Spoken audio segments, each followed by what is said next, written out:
আসসালামু আলাইকুম সবাইকে, welcome back to cyber cracker academy. তুমি যদি ইথিক্যাল হ্যাকার হতে চাও, সাইবার সিকিউরিটি এক্সপার্ট হতে চাও, তাহলে আজকের ভিডিওটা অনেক গুরুত্বপূর্ণ। কারণ আমি আজ তোমাকে বলবো 10টা এমন জিনিস যেগুলোর উপর তুমি ফোকাস না করলে কখনোই একজন সফল ইথিক্যাল হ্যাকার হতে পারবে না। অনেকেই হ্যাকিং শিখতে শুরু করে কিন্তু কিছুদিন পরেই হারিয়ে যায়। কেন জানো? কারণ তারা ঠিক এই বিষয়গুলোতে ফোকাস করতে পারে না। So if you are serious about your journey, watch this video till the end. Point number 1, strong basics in networking and operating system. প্রথম এবং সবচেয়ে গুরুত্বপূর্ণ জিনিস হলো স্ট্রং বেসিক এবং শক্তিশালী ফাউন্ডেশন তৈরি করা। তুমি হ্যাকিং শুরু করছো কিন্তু নেটওয়ার্কিং বোঝো না, অপারেটিং সিস্টেম কিভাবে কাজ করে সেটা জানো না, তাহলে তুমি শুধুমাত্র টুল ব্যবহার করতেছো, হ্যাকিং করতেছো না। সেজন্য তোমার জানা উচিত IP address, DNS, HTTPS protocol, TCP, UDP, OSI model, TCP model এবং লিনাক্স বেসিক্স। ইথিক্যাল হ্যাকিং মানে শুধু হ্যাক না, এটা হচ্ছে অ্যাকচুয়াল সিস্টেম বোঝার ক্ষমতা। তুমি যদি কোনো সিস্টেম বুঝতে না পারো তাহলে তুমি কখনোই সেই সিস্টেম এক্সপ্লয়েটও করতে পারবে না। পয়েন্ট নাম্বার 2, লিনাক্স মাস্টারি। দ্বিতীয় জিনিস লিনাক্স। ইথিক্যাল হ্যাকিংয়ের 90% কাজ হয় লিনাক্সে, তাই তোমার শিখতে হবে লিনাক্সের terminal command, file system navigation, বিভিন্ন প্রকার পারমিশন এবং bash scripting. Kali Linux install করলেই হ্যাকার হওয়া যায় না। যদি তুমি সঠিক কমান্ড না জানো তাহলে তুমি কালি লিনাক্স কোনোভাবেই ইউজ করতে পারবে না। Point number 3, programming knowledge. তৃতীয় জিনিস হচ্ছে প্রোগ্রামিং। অনেকে ভাবে হ্যাকিং করতে কোডিং লাগে না, এটা সম্পূর্ণ ভুল। তোমার অন্তত এই 3টা প্রোগ্রামিং ল্যাঙ্গুয়েজ জানা উচিত 3টা স্পেসিফিক ফিল্ডে কাজ করার ক্ষেত্রে। তুমি যদি অটোমেশন এবং স্ক্রিপ্টিং করতে চাও তাহলে অবশ্যই তোমাকে পাইথন প্রোগ্রামিং ল্যাঙ্গুয়েজ জানতে হবে, এবং তুমি যদি ওয়েব হ্যাকিং বা এপিআই পেনিট্রেশন টেস্টিং করতে চাও অবশ্যই জাভাস্ক্রিপ্ট তোমার জানতে হবে। কেননা ওয়েব অ্যাপ্লিকেশন বর্তমানে আধুনিক যেগুলো আছে অধিকাংশই জাভাস্ক্রিপ্ট দিয়ে তৈরি করা হয়। তারপরে তোমাকে বেসিক এইচটিএমএল ফান্ডামেন্টাল জানতে হবে, কেননা এতে তুমি ওয়েবসাইটের স্ট্রাকচারটা বুঝতে পারবে ভালোভাবে। তুমি যদি কোনো ওয়েবসাইটের ইন্টারনাল স্ট্রাকচারই ধরতে না পারো তাহলে তুমি কখনোই সেই ওয়েবসাইটের একটা এসকিউএল কোয়েরি চেক করতে পারবে না। সো প্রোগ্রামিং তোমাকে টুলসের বাইরে নিয়ে যাবে এবং তোমাকে নতুনভাবে কীভাবে কোন সিস্টেমকে এক্সপ্লয়েট করতে হয় সেটা শেখাবে। সো এই কারণে প্রোগ্রামিং ল্যাঙ্গুয়েজ অনেক বেশি ইম্পর্টেন্ট। এবং তুমি যখন নিজে স্ক্রিপ্ট বানাতে পারবে, কোনো একটা ছোট্ট কাজকে অটোমেট করতে পারবে, তখন তুমি নিজেই সেই বিষয়টার এক্সপ্লয়েটও ধরতে পারবে। Point number 4, understanding not tool dependency. চতুর্থ জিনিস হলো টুল না, কনসেপ্ট শেখা। মেটাস্প্লয়েট চালাতে পারলেই কেউ হ্যাকার হয়ে যায় না।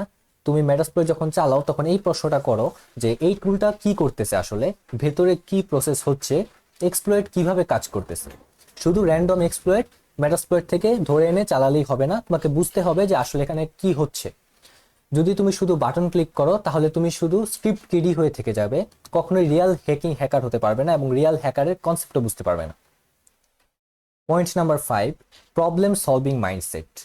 পঞ্চম জিনিস প্রবলেম সলভিং মাইন্ডসেট, যেটা হচ্ছে অনেক বেশি ইম্পর্টেন্ট যারা হচ্ছে আধুনিক যুগে হ্যাকিং করতে চায়। সাইবার সিকিউরিটি মানে হলো পাজল সলভিং। তুমি বারবার স্টাক হবে, এরর আসবে, এক্সপ্লয়েট কাজ করবে না, সিস্টেম বিহেভ করবে না, একটা সাধারণ ফাইল সিস্টেমে এরর দেখা দিবে। যদি এই সময় তুমি গিভ আপ করে দাও তাহলে হচ্ছে গেম ওভার। তোমার ইথিক্যাল হ্যাকিং শেখার যাত্রা সেখানেই শেষ। তুমি গুগল করবে, টেস্ট করবে, রিট্রাই করবে, এটা ফিক্স করার চেষ্টা করবে, এআই এর সাহায্য নিবে, এবং এই মাইন্ডসেট নিয়ে তোমাকে হচ্ছে সামনে এগোতে হবে। তা না হলে তুমি কখনোই ইথিক্যাল হ্যাকিং এ এগোতে পারবে না। Point number 6, deep knowledge of web security. ষষ্ঠ জিনিস ওয়েব সিকিউরিটি। আজকের দিনে হ্যাকিং এর সবচেয়ে বড় ফিল্ড হলো ওয়েব বা ওয়েবসাইট। সেজন্য তোমার অবশ্যই জানতে হবে এসকিউএল ইনজেকশন, এক্সএসএস বা cross site scripting, CSRF, authentication flaws. একটা ওয়েবসাইট কিভাবে কাজ করে এটা বুঝতে না পারলে তুমি কখনোই একজন ওয়েব হ্যাকার হতে পারবে না। Point number 7, hands on practice. সপ্তম জিনিস প্র্যাকটিস প্র্যাকটিস প্র্যাকটিস। থিওরি শিখে লাভ নেই যদি তুমি প্র্যাকটিস না করো। প্র্যাকটিস না করলে তুমি কখনোই আসল বিষয়গুলো ধরতে পারবে না। সো এরকম অনলাইনে অনেক প্র্যাকটিস করার মতো সাইট অলরেডি অ্যাভেলেবেল আছে, যেমন হচ্ছে ট্রাই হ্যাকমি, হ্যাক দ্য বক্স অথবা ভুলহাব ল্যাবস। এগুলো তোমরা ইউজ করতে পারো, যেগুলোর মাধ্যমে খুব সহজেই তোমরা হ্যান্ডস অন প্র্যাকটিস করতে পারবে। ইথিক্যাল হ্যাকিং হলো স্কিল বেসড ফিল্ড। তুমি যত বেশি প্র্যাকটিস করবে তত বেশি তোমার স্কিল ইমপ্রুভ হবে এবং তত বেশি তুমি টাকাও ইনকাম করতে পারবে। Point number 8, continuous learning. অষ্টম জিনিস হলো never stop learning. Cyber security একটা চেঞ্জিং ফিল্ড, প্রতিনিয়ত এই ফিল্ড আপডেট হচ্ছে এবং এআই আসার পর এই ফিল্ড আরো দ্রুত গতিতে ইভলভ হচ্ছে। সো এই ইভলভের সাথে নিজেকে মানিয়ে নেওয়ার জন্য অবশ্যই তোমাকে কখনোই শেখা স্টার্ট করা যাবে না। নতুন নতুন জায়গা থেকে, সোর্স থেকে তোমাকে অবশ্যই শেখা চালিয়ে যেতে হবে। আজ যেটা কাজ করতেছে কাল সেটা কাজ নাও করতে পারে, তাই নতুন vulnerability শিখো, ব্লগ পড়ো এবং রিসার্চ করো যেন নতুন vulnerability সম্পর্কে যেন তুমি সঠিকভাবে জানতে পারো। এবং লার্নিং বন্ধ করা মানেই হলো গ্রোথ বন্ধ, এবং গ্রোথ করা বন্ধ মানেই হলো তুমি হ্যাকার হতে অনেক বেশি পিছিয়ে থাকবে, বা নতুন কোনো vulnerability আসলে সেটা তুমি ধরতে পারবে না। So point number 9, ethics and legal awareness. নবম জিনিসটা হচ্ছে এথিক্স, যেখানে সাধারণ হ্যাকাররা বা নর্মাল যারা বিগিনার থেকে স্টার্ট করে তারা প্রথম দিকেই খুব বেশি এত ফোকাস করে না, কিন্তু অবশ্যই তোমার এটা জানতে হবে। এথিক্যাল হ্যাকিং মানেই হচ্ছে ইলিগাল হ্যাকিং না, মনে রাখতে হবে। পারমিশন ছাড়া হ্যাকিং মানেই হচ্ছে ক্রাইম। সো নলেজ মিসইউজ করলে ফিউচার শেষ, এই বিষয়টাও তোমাদের একটু জেনে রাখতে হবে। যারা একটু একটু হ্যাকিং শেখা স্টার্ট করতেছো অথবা করবে, তাদের অবশ্যই এটা জানতে হবে তুমি একজন ইথিক্যাল হ্যাকার, কোনো ক্রিমিনাল না। সো এই কারণে সবসময় ইথিক্যালি নিজের স্কিলকে ইউজ করবে এবং সেটার মাধ্যমে নিজের ক্যারিয়ারকে এগিয়ে নিয়ে যাবে। পয়েন্ট নাম্বার 10 এবং লাস্ট পয়েন্ট, এবং বলতে পারো আমি যতগুলি 9টা পয়েন্ট আগে বললাম প্রত্যেকটার বেস, বা তুমি যদি এটা না ফলো করো তুমি কখনোই আগের সবগুলি ভালোভাবে করলেও তুমি এটা করতে পারবে না। শেষ এবং সবচেয়ে আন্ডাররেটেড যেই পয়েন্ট সেটা হচ্ছে কনসিস্টেন্সি অ্যান্ড পেশেন্স। তুমি কখনোই একদিনে হ্যাকার হতে পারবে না, এটাকে মাথার মধ্যে গেঁথে নিতে হবে।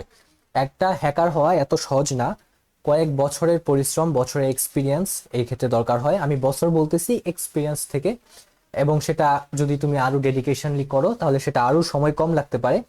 এবং অনেকে হচ্ছে 1-2 সপ্তাহ করে, এক মাস হচ্ছে এগুলো নিয়ে প্র্যাকটিস করে, কিন্তু তারা ফাস্ট রেজাল্ট চায়। কিন্তু এত তাড়াতাড়ি আসলে হ্যাকার হওয়া যায় না। তোমাকে পেশেন্ট এবং পারসিস্টেন্ট এই দুটো মেনটেন করে তোমার হচ্ছে নিয়মিত সামনে অগ্রসর হতে হবে, এবং নতুন নতুন জিনিস আসলেই নতুন নতুন জিনিস শিখতে হবে এবং ওয়ার্ল্ডের সাথে মানিয়ে চলতে হবে। তাহলে তুমি একজন সাকসেসফুল ইথিক্যাল হ্যাকার হতে পারবে। যদি তুমি সত্যি সিরিয়াস হও তাহলে আজ থেকেই শুরু করো, এবং আমি যে 10টা স্টেপ বললাম 10টা স্টেপ জেনে সামনে অগ্রসর হও, এবং কমেন্টে জানিয়ে দাও তুমি কোন স্টেজে আসো। আর যদি এই ধরনের কন্টেন্ট ভালো লাগে তাহলে লাইক করো, শেয়ার করো, এবং সাইবার ক্র্যাকার চ্যানেল সাবস্ক্রাইব করো। See you in next video. Stay safe, stay ethical.